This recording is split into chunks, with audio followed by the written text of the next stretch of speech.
Did your husband have a nickname? No, he didn't, funnily enough. He was always to the family Bill, William Walsh, but always Bill, but usually Billy on the docks. And apparently he didn't. It was just Billy Walsh. Yes, because one of the first things we all said, well, what about your nickname? But he didn't have. But they had things like, one of the most memorable was Upside Down Face, who was a guy with a really bald, shiny head and a very flourishing beard. So he was just Upside Down Face. And Handbag, with a guy called Handbag, because he always had this, always like a woman's handbag with him, like a shopping bag.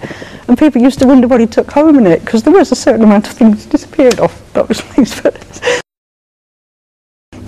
Not once he was a welfare officer, but apparently there was, he wasn't the most practical guy. Apparently one time when he was still a docker, he was a checker. Checkers, I think you'll have been told, checkers actually check the cargoes and the unloading of stuff. And he was down in some ship and he fell asleep, you know, hot afternoon, fell asleep, and they left him there. And he went off and he sailed off right down the canal.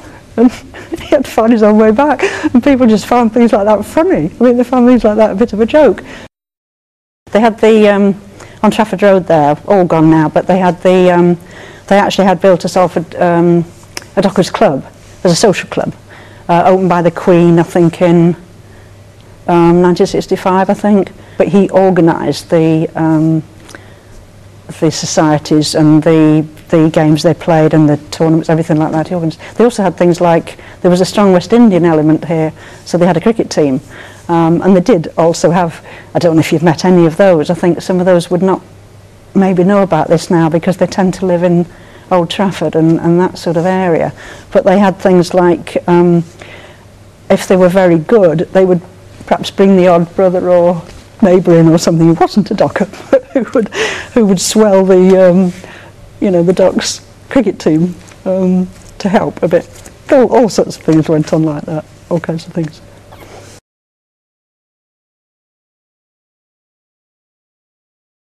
They had no showers here or anything when, by then, London dockers had got them for fighting with the unions. London dockers had got things like showers, and they hadn't here. And there's a wonderful photograph of when everybody wore flat caps.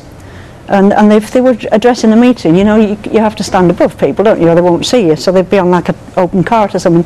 We've got this wonderful photograph, which is in one of the museums somewhere, and there is one guy with all this curly hair who hasn't got a cap on. And we looked at this for a bit, and then we said, that's your Uncle John. And it was Bill's brother John, who was older and serious and political and argued for and led strikes and things, but not always happily. You know, there would be people who we think is a hero for what he did, but he wasn't thought so at the time. People couldn't work, could they? If they struck, they had no money, no nothing. And he was seen as a troublemaker, not just by management, but by fellow people, because keep your head down, get on with it. But the thing that really changed dock work, I think, from what I know from Bill, was the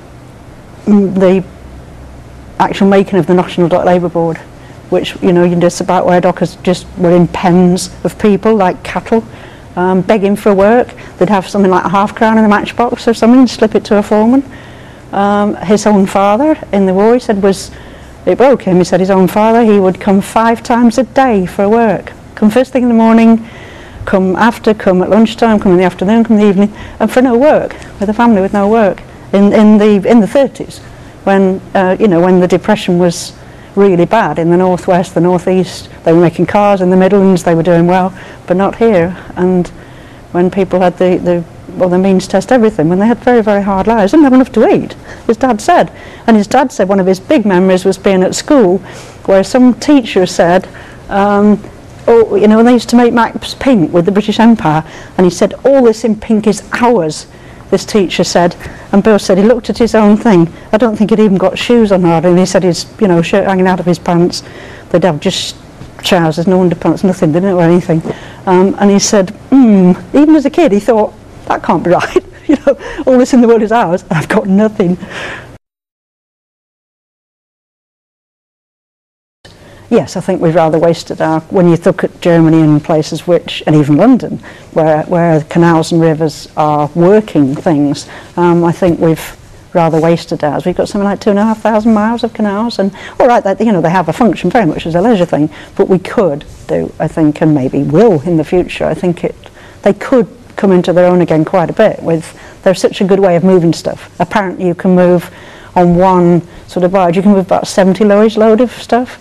Well, that's a very good way to move things. And I do know that even Tesco's, for heaven's sake, are moving wine here. Kellogg's have been moving cereal for some time. Things that are not time dependent. There's actually increasing traffic, apparently.